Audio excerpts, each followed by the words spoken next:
પશ્ચિમ બંગાળના મુખ્યમંત્રી મમતા બેનર્જીને માથાના ભાગે ગંભીર ઈજા પહોંચી. ઘરમાં ચાલતી વખતે પડી જતાં તેમને કપાળના ભાગે વાગ્યું હતું. ટીએમસીએ પોતાના એક્સ હેન્ડલ પર આ જાણકારી આપી. ટીએમસીએ લખ્યું કે અમારા અધ્યક્ષને ગંભીર ઈજા પહોંચી. તેમના માટે પ્રાર્થના કરો. સીએમ મમતાની એક તસવીર પણ સામે આવી. ગૃહમંત્રી અમિત શાહ અમદાવાદને ₹3,012 કરોડના કામોની ભેટ આપી. ₹3,012 કરોડથી વધુના 63 કામોના લોકાર્પણ અને ખાતમુહૂર્તના અવસરે દિલ્હીથી વર્ચ્યુઅલ માધ્યમથી જોડાયા. ગાંધીનગર લોકસભા વિસ્તારમાં પાછલા 5 વર્ષમાં તેમના હસ્તે ખાતમુહૂર્ત કરેલા વિકાસ કામોમાંથી 91% પ્રોજેક્ટ્સનું લોકાર્પણ તેમણે કર્યું. સીએમ ભૂપેન્દ્ર પટેલે 1,032 કરોડ કર્યા મંજૂર. મહાનગરપાલિકા નગરપાલિકામાં વર્ગ દીઠ બજેટ ફાળવાયું. મુખ્યમંત્રી ભૂપેન્દ્ર પટેલે ગાંધીનગર, અમદાવાદ, જામનગર અને સુરત એમ 4 મહાનગરપાલિકાઓને 471.61 કરોડ રૂપિયાના વિવિધ વિકાસ કામો માટે સૈદ્ધાંતિક મંજૂરી આપી છે. ગુજરાતમાં ગૃહ વિભાગમાં કેટલાક આઈપીએસ અધિકારીઓની તાલીમ પૂર્ણ થતાં નિમણૂક કરાઈ.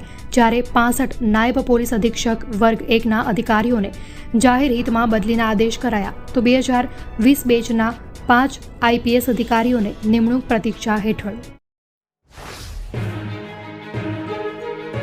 ગુજરાતની રાજનીતિમાં હડકંપ. ભાજપમાંથી દિગ્ગજ નેતા સસ્પેન્ડ.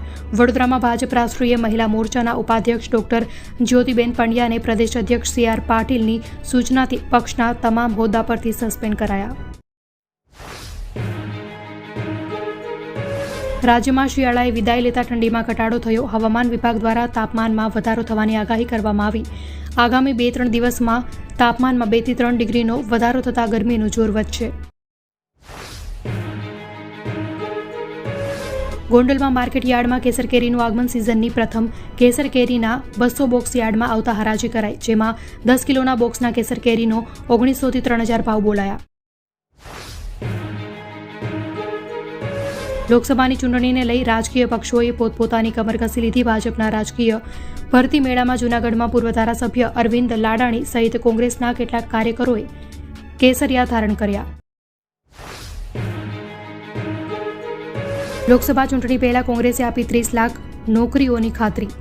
યુવા કોંગ્રેસના મહામંત્રીએ કહ્યું કે કોંગ્રેસ પાર્ટી કેન્દ્ર સરકારમાં 30 લાખ નોકરીઓની ખાતરી આપે છે અને એક કેલેન્ડર જારી કરશે અને તે મુજબ સમયબદ્ધ રીતે ભરતી પ્રક્રિયા પૂર્ણ કરીશું. ફરી એકવાર વડોદરાની શાંતિ ડોળાઈ છે. શહેરના આજવા રોડ એકતાનગર વિસ્તારમાં કોમી હિંસાની ઘટના ઘટી હતી. એકતાનગરમાં 2 જૂથના ટોળા વચ્ચે પથ્થરમારાની ઘટના સામે આવી હતી. પથ્થરમારામાં 10 જેટલા લોકોને ઈજા પહોંચી.